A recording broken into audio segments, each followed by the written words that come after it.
एक बार की बात है, एक जंगल में एक गुलगुली चिड़िया रहती थी।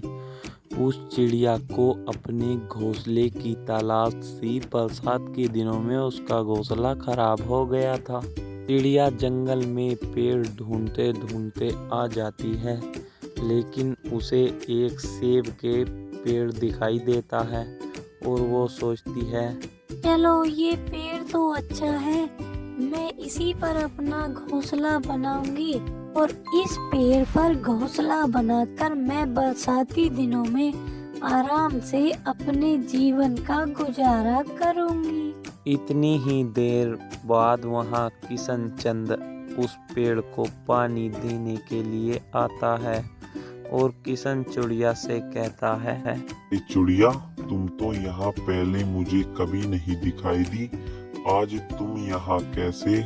मालिक, मुझे यहाँ इस पेड़ पर एक घोंसला बनाना है।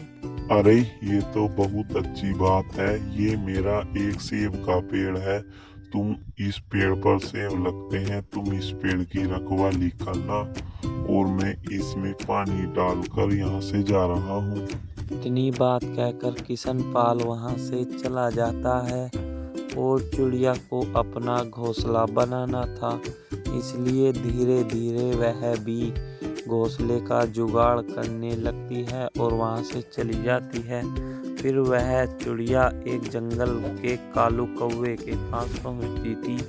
वह काले कौवे से कहती है, अरे कालू भाई, ठीक हो?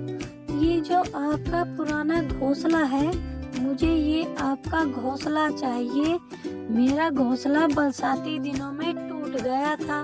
कालू कौवा कहता है, अरे तुम भी कैसी बात करती हो? कोई बात नहीं, ये घोंसला मेरे किसी भी काम का नहीं है, तुम इसे ले जाओ। इतनी बात कहकर वह चिड़िया उस घोंसले के पास आती है और उस घोंसले को कैड़ी मैड़ी कर वहाँ से ले जाने लगती है और कालू कौवा पेड़ की डाल पर बैठा रह जाता है।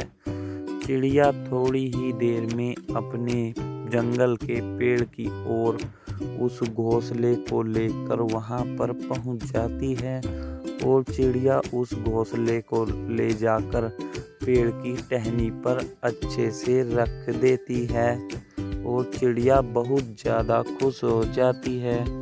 लेकिन किशन पाल की पत्नी किशन पाल से कहती है, जी, इस बार मुझे करवा चौथ पर नई नई साड़ियाँ चाहिए। ए भाग्यवान, तुम भी ना बहुत जिद करती हो, अगले साल हमारी फसल बहुत ज्यादा अच्छी होगी, मैं अगले साल बहुत ज्यादा मेहनत करूँगा, तुम अगले साल साड़ियाँ ले लेना। मैं तुम्हारे बहानों से बहुत ज्यादा तंग आ चुकी हूँ। आपने पिछले साल भी कहा था अगले साल को साड़ियाँ ले लेना। मुझे कुछ नहीं पता, मुझे तो बस अपनी साड़ियों से मतलब है, चाहे खेत बेच दो।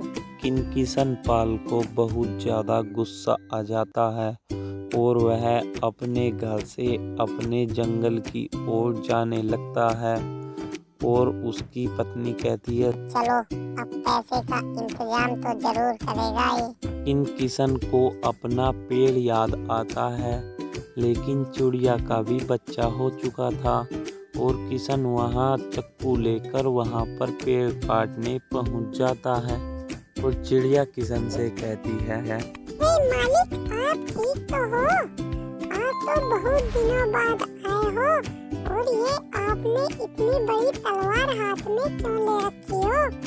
मुझे आप बहुत ज्यादा परेशान लग रहे हो। ए चिड़िया, मेरे सामने बहुत बड़ी मुसीबत आ गई है। मेरी पत्नी बहुत सारे महंगे महंगे कपड़े लेने को कह रही है, इसलिए मुझे तुम्हारा ये पेड़ काटना पड़ेगा। इसके अलावा मेरे पास कोई भी चारा नहीं है, वरना तो मेरी पत्नी मुझे अपने ही घर में नहीं बढ़ने देगी।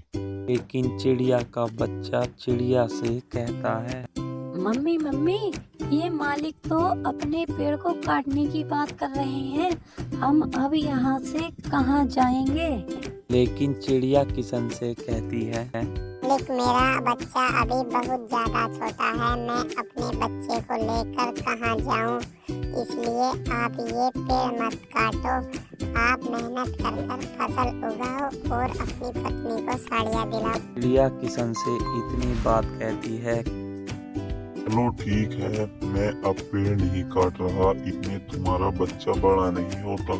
इतनी बात कहकर किशन वहाँ से जाने लगता है और चिड़िया का बच्चा बहुत ज़्यादा खुश हो जाते हैं। हमारा आज घर बच गया। सेठ जी अपने ज़मीन के कागज़ लेकर तहसील में जा रहे थे, लेकिन उनके कागज़ रास्ते में ही गिर जाते हैं और सेठ जी बहुत ज़्यादा परेशान हो जाते हैं और बेहोशी के हालत में भी आ जाते हैं। लेकिन किशन पाल वहाँ से गुजर रहा था और किशन पाल उन कागजों को देखता है और उन कागजों को उठाता है और आगे रास्ते में ले जाता है। लेकिन उसे सेठ जी दिखाई देते हैं। वह बहुत बुरी हालत में था। किशन वहाँ उन कागजों को लेकर आता है। अरे किशन, ये कागज तुम्हें कहाँ से मिले?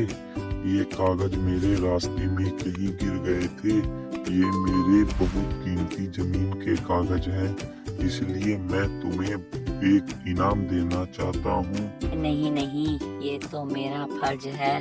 आपकी सेवा करने के लिए मैं कभी भी आ सकता था। लेकिन सेठ जी किशन की बात नहीं मानते और किशन पाल को बहुत ज़्यादा पैसे दे देते हैं और किशन पाल बहुत ज़्यादा खुश हो जाता है।